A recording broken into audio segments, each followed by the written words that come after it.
Magandang araw sa lahat, welcome po ulit dito sa atin channel ang Biyahe e Komida. Punta tayo sa atin topic. Marco at Christine, split na rin. Manila, Philippines, na fake news ang mga nag-assume na hiwalay na sina Marco Gumabao at Christine Reyes dahil wala ang aktres sa birthday salubong para sa 30th birthday ng aktor noong August 14. Nasundan pa ang balitang break na ang dalawa nang i-deactivate ni Christine ang kanyang Instagram account. Kaya sa halip na i-greet lang si Marco ng happy birthday, mas marami pa ang nagtanong kung sila pa ba. May mga tanong pa kay Marco kung bakit wala ang GF sa birthday celebration niya. Kahit may sumagot na busy ang aktres sa shooting ng Metro Manila Film Festival entry, hindi pa rin natigil ang mga nag-iimbestiga kung sila pa ba. May mga nagpahayag pa nga ng panghihinayang dahil bagay raw sila physically, hindi lang daw nila alam kung emotionally ay ganun din. Naalala kasi ng fans ang inamin ni Christine sa isang interview na selosa siya at paranoid at baka sa puntong ito sila nagkaproblema. Pero, may fan na nagsika na nakafollow pa rin si Marco sa private account ni Christine sa IG nito at sa IG story ni Marco. May post siya na picture nila ng aktres kasama ang isang kaibigan.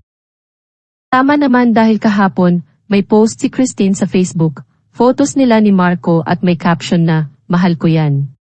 30 na siya. Ikinatuwa ito ng shippers ng couple knowing na hindi pa pala sila break. May mga nainis din dahil lang good time lang daw ang dalawa. May nag-akusa pa kay Christine na nagpapaingay lang dahil may MMFF movie siya. May mga hindi naman naniniwalang siya ang nag-post sa FB at baka fan lang nila ni Marco at may nanigurado pang break na talaga ang dalawa. Punta tayo sa atin susunod na topic. Jowa ni Carlos Yulo na si Chloe San Jose, bumida ang pagiging braless. Walang pinapalampas ang netizens sa mga kilos at ginagawa ni Chloe San Jose, ang controversial girlfriend ni Carlos Yulo, dahil pati ang pagiging braless nito habang nasa eroplano pabalik ng Pilipinas pinansin.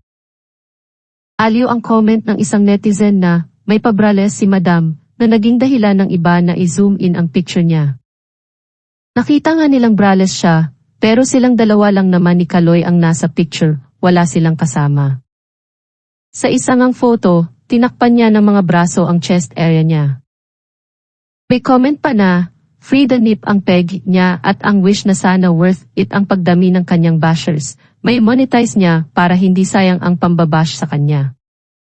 In fairness sa kanya, hindi talaga siya nagpapatalo sa mga basher, at yung nag-akusa sa kanyang grade 12 lang ang inabot niya sa Melbourne, kanyang sinagot. Pati ang nagtanong kung paano niya na-afford ang business class. Kung grade 12 lang tinapos. Sorry, gumawa ako ng kurso sa pagiging enrolled nurse at ngayon ay pagkuha ng aking Bachelor of Psychological Sciences. Get your facts right.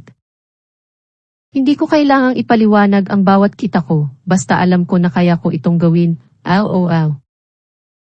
At yan ang atin latest showbiz chika update for today. Huwag kalimutan mag-subscribe, click the notification bell for more showbiz chika updates. Like and share the video at pakisuportahan po ang atin Facebook page. Maraming salamat sa lahat ng nag-subscribe. Indeed.